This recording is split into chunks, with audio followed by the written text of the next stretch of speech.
resume service. But that's what we're going to be focusing on in this service. So let's read it one more time. Finishing is better than starting. Patience is better than pride. Ecclesiastes 7 and 8.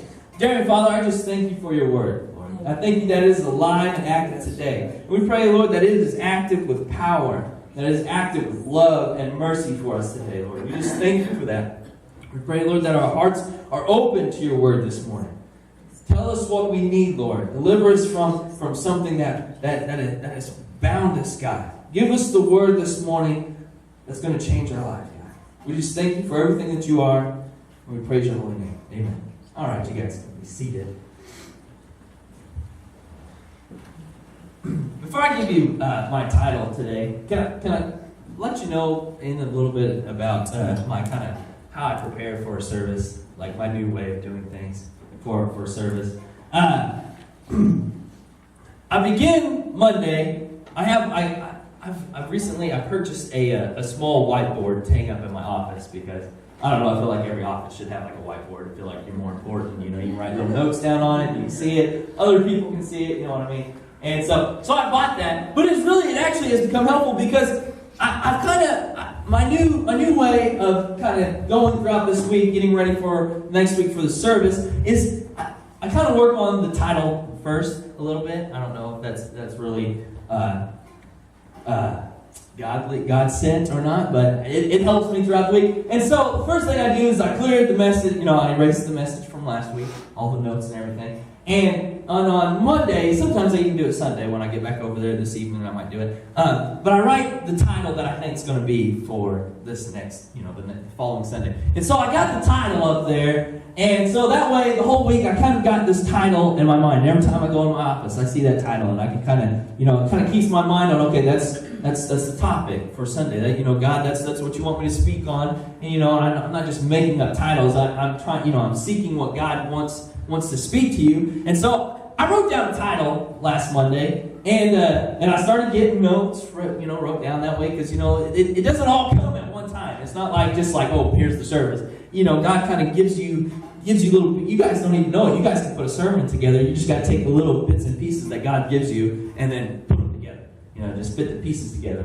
But, so, I started writing the notes down that I thought that we were going to do this Sunday. And then about Friday, it just wasn't what I wrote down. I was like, I don't know, God, I don't know if that's what.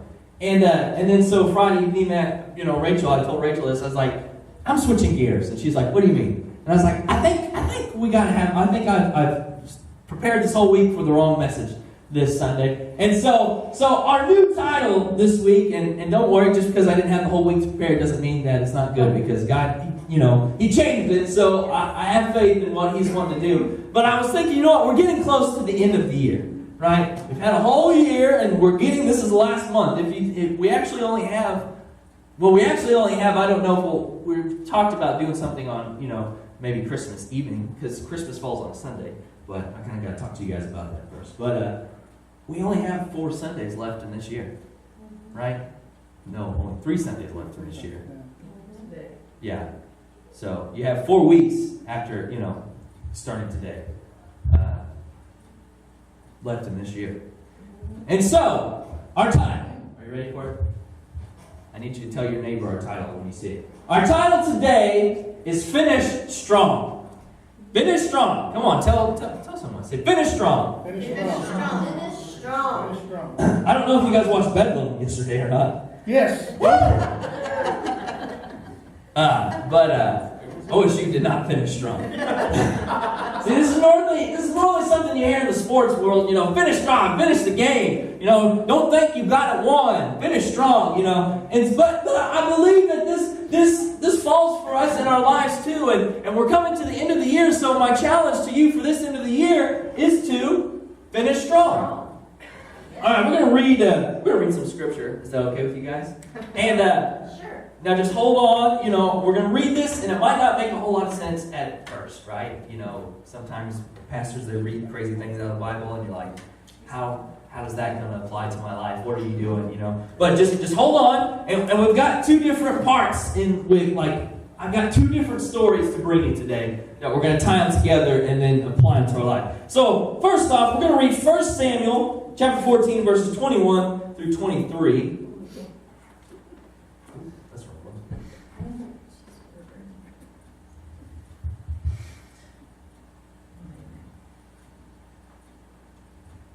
Okay. Those Hebrews who had previously been with the Philistines and had gone up with them to their camp went over to the Israelites who were with Saul and Jonathan. And verse 22, when all the Israelites who had hidden in the hill country of Ephraim heard that the Philistines were on the run, they joined the battle in hot pursuit. In verse 23, so on that day the Lord saved Israel, and the battle moved on beyond Beth Haven. Alright, so you might not be feeling it right now, but just hold on. Let me get to it. And then 1 Kings chapter 19, verses 9 through 3. There he went into a cave and spent the night. And the word of the Lord came to him, what are you doing here, Elijah? He replied, I have been very zealous for the Lord God Almighty. The Israelites have rejected your covenant, torn down your altars, and put your prophets to death with the sword. I am the only one left, and now they are trying to kill me too. The Lord said, go out and stand on the mountain in the presence of the Lord, for the Lord is about to pass by. Then a great and powerful wind tore the mountains apart and shattered the rocks before the Lord, but the Lord was not in the wind. After the wind there was an earthquake, but the Lord was not in the earthquake. After the earthquake came a fire, but the Lord was not in the fire. And after the fire came a gentle whisper. When Elijah heard it, he pulled his cloak over his face and went out and stood at the mouth of the cave. Then a voice said to him, what are you doing here, Elijah?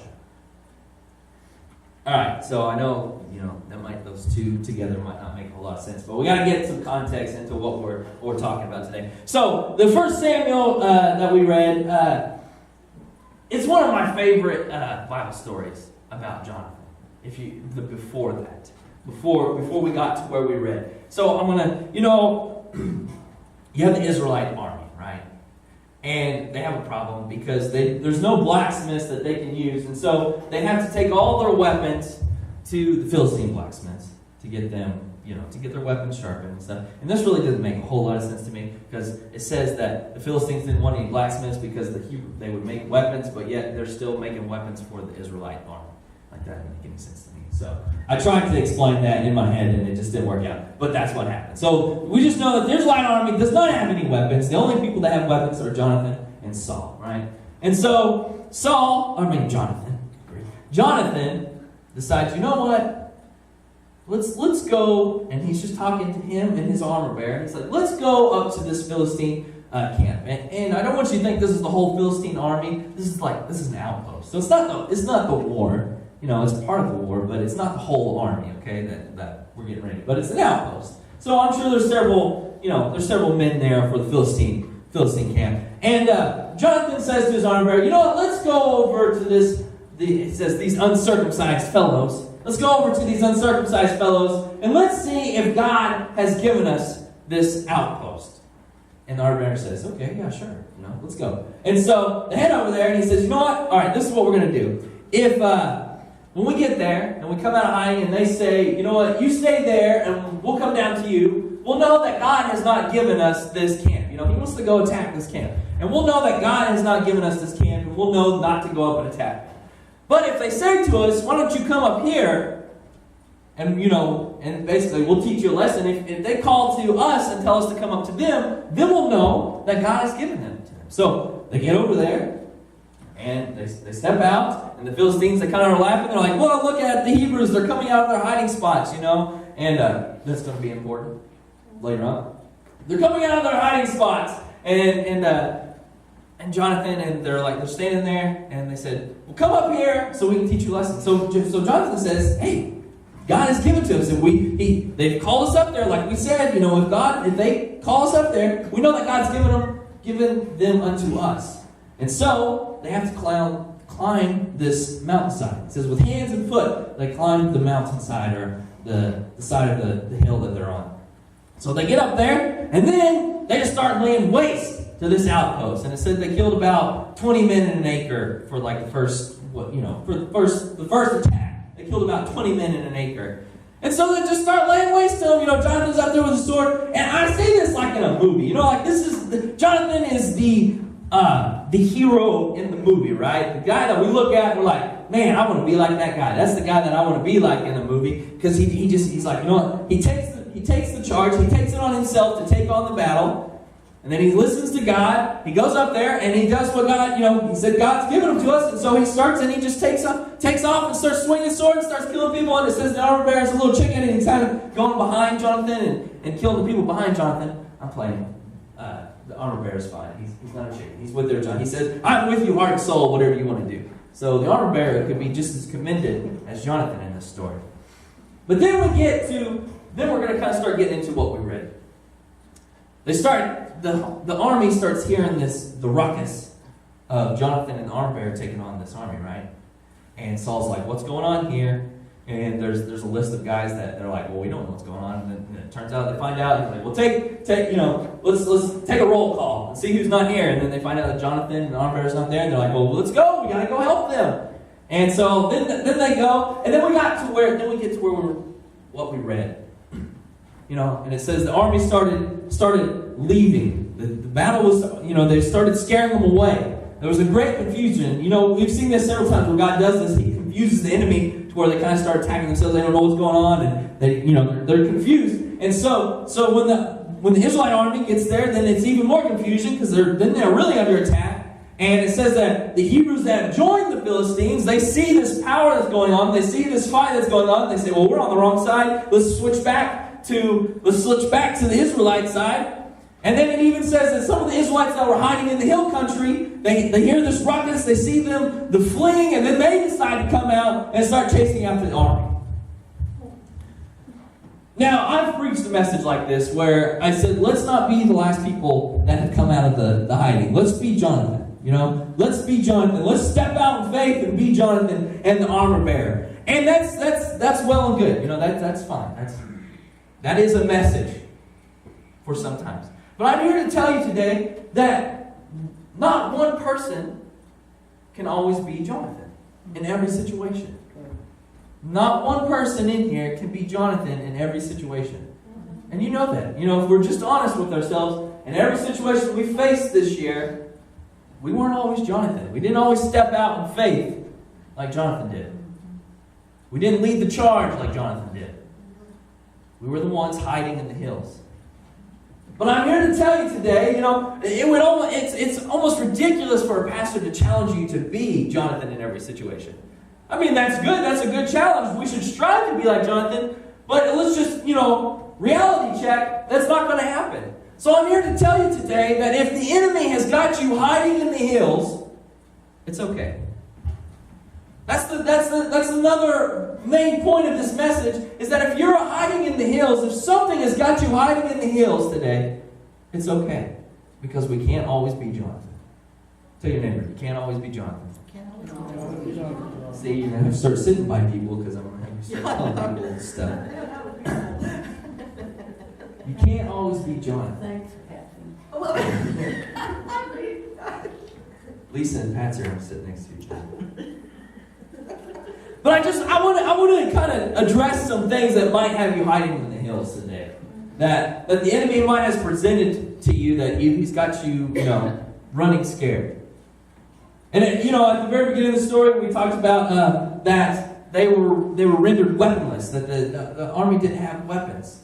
And I believe that sometimes the enemy makes us believe that we are rendered weaponless. That we have no weapons to fight the battle with. And so that scares us. I mean, if I had a weapon and you didn't have a weapon and I said, attack me, how are you really? Yeah. You're going to be like, no, come on now. Like, this is stupid. So, and then if I start trying to chase you with my weapon, what are you going to do? You're going to run. That's right. You're going to run because you don't have a weapon. So you're going to go run and try to hide somewhere or call the police. I mean, I don't know. But no.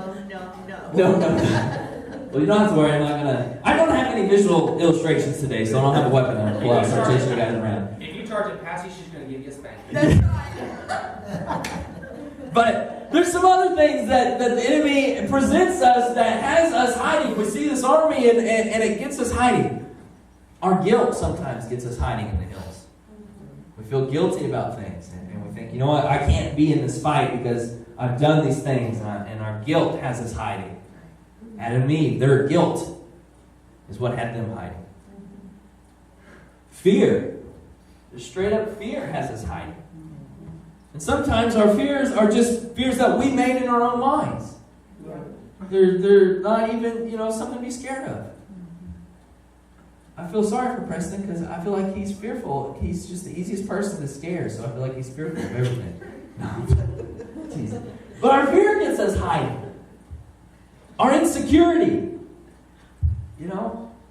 that has us running for the hills and hiding sometimes. But I'm here to I just want to reassure that it's okay if you're hiding today.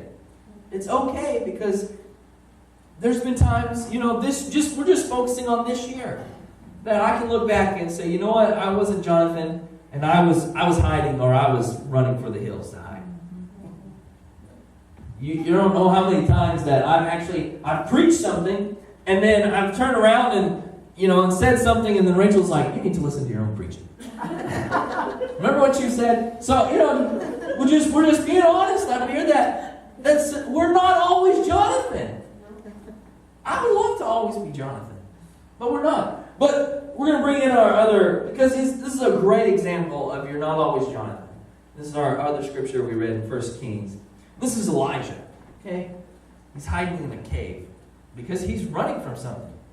He thinks he's going to die. He thinks people are going to kill him, so he's running and he's hiding from something. We're talking about Elijah.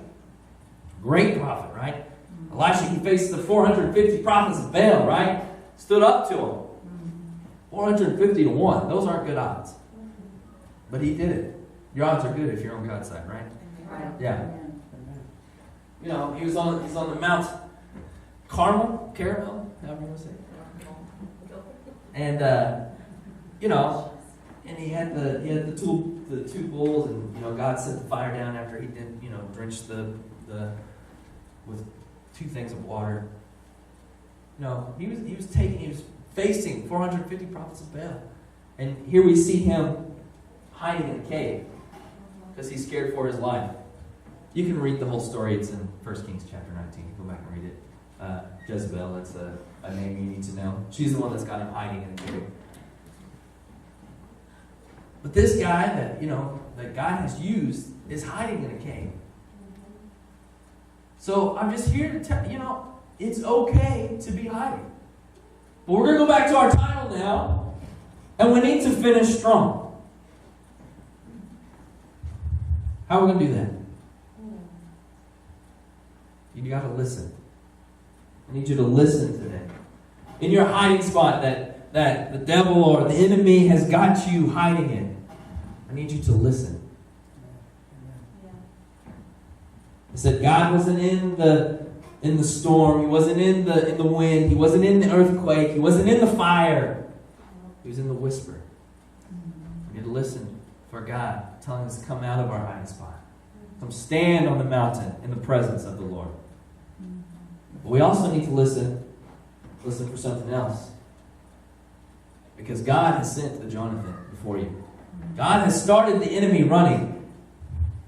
If the Israelites that were hiding weren't listening for the enemy fleeing, they wouldn't have known that the enemy was running, and they wouldn't have known that it was okay to come out of hiding and to start chasing the enemy away. I'm here to tell you today that you need to listen for God's voice. You need to listen for the enemy fleeing your presence. Because God has sent a Jonathan to start. Amen. To start. What was our scripture? It said finishing is better than starting. We need to finish strong. It's okay to be hiding, but you've got to come out of hiding now and finish strong for the Lord. There might have been times this year that has got you hiding in a cave that you're not proud of, that you feel guilty about. The fears might have got you hiding in the cave, but God is whispering to you. He's saying, listen. I'm sending this army away. I'm sending your guilt away. I'm sending your fear away. And I'm chasing them away. I'm not just sending them away. I'm chasing them away. And I need you to come out of hiding. And I need you to chase them away with me. I need you to chase them away with me. Thank you, Jesus. The devil might have us hiding, but we can't let him think that he's got us won by keeping us in the cave, by keeping us hiding in the hills. We've got to come out of the hills. We've got to come out of the cave. And we've got to let loose the noise that the enemy can hear us coming. Saying, you know what? You have not got us in that cave permanently. You have not got us hiding in the hills permanently. My God has delivered me from this. He has sent to Jonathan before me. And I see you fleeing. And I am coming after you. Amen. Thank you, Jesus. Thank you, Lord. Not on my power, but on God's power. Amen. Come on, church. Let them hear it. Let them hear that you are coming by them, that you have come out of your hiding spot today, and that you are chasing the enemy. Let them hear it because they're loud. They're running away in fear because God is all powerful and mighty, and He has delivered you. He has delivered them unto you. Thank you, Jesus. Thank you. You've got to let them know that you're coming. Let's finish strong today. This offering that we're going to take next week, this is a way for you to finish strong this year. Said, have it on your hearts on what you're going to give. You know, we're not giving to me. We're not giving to the church. You know, we're going to give it to a family, but mostly we're giving it to God. And this is a way to finish strong, to show God that we're not hiding. Sometimes our finances get us hiding in a cave and in the hills. This is a way to show God we're finishing strong, that we know God has delivered these situations unto us. And we're finishing strong. So finish strong this year. You have one month left of 2016, and then it's done. You can't go back. You can only go forward. So let's finish strong this year. Let's come out of hiding and finish strong. Amen. Amen. Say it. Finish strong. Finish strong. Tell yourselves that. Each morning, finish strong. You might start the day. I'm not a morning person. I don't start the morning very well. I finish it strong. Amen, brother.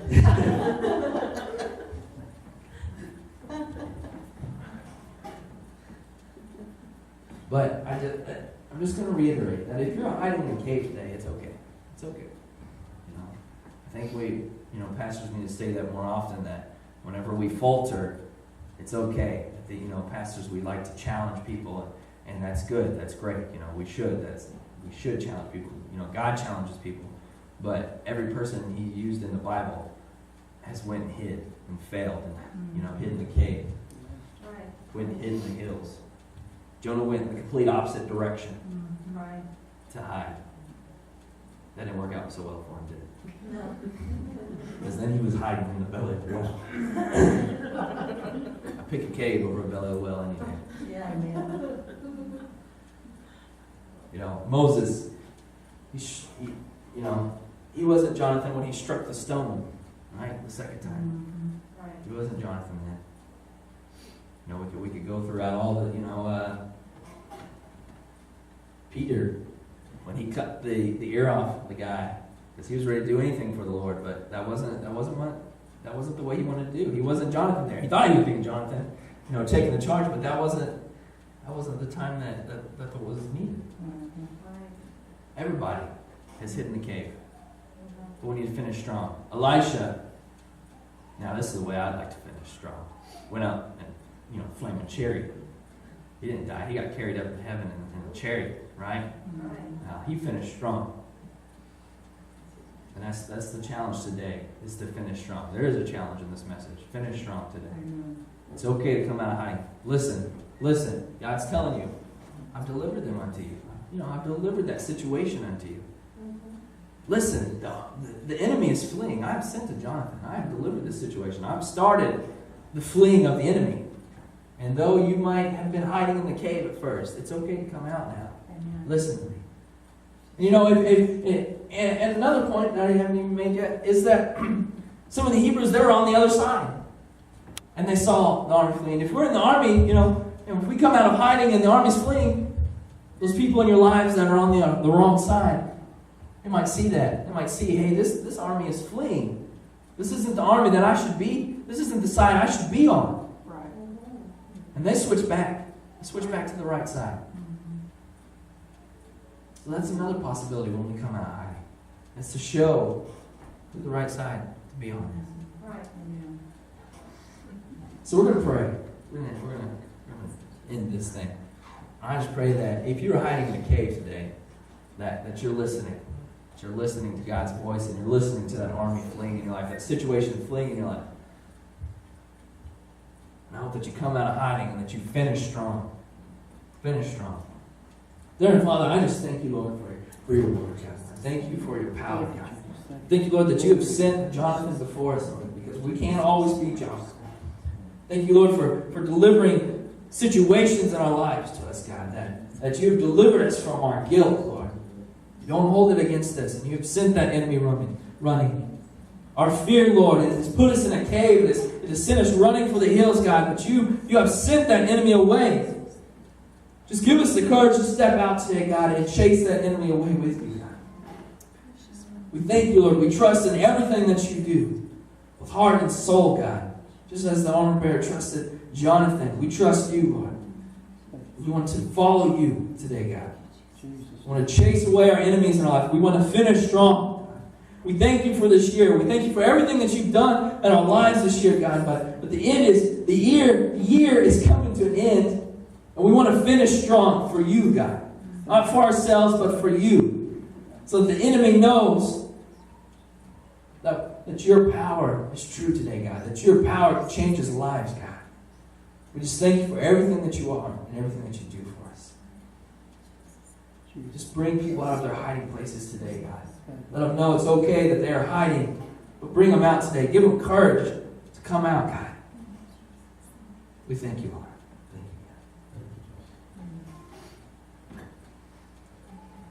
One more time. Tell your neighbor, finish strong. Finish strong. Finish strong. Finish strong. So, we got 4 more weeks. We got 4 more weeks. What are you going to do? Finish strong. Some of you are on the same page with me. You got 4 more weeks. What are you going to do?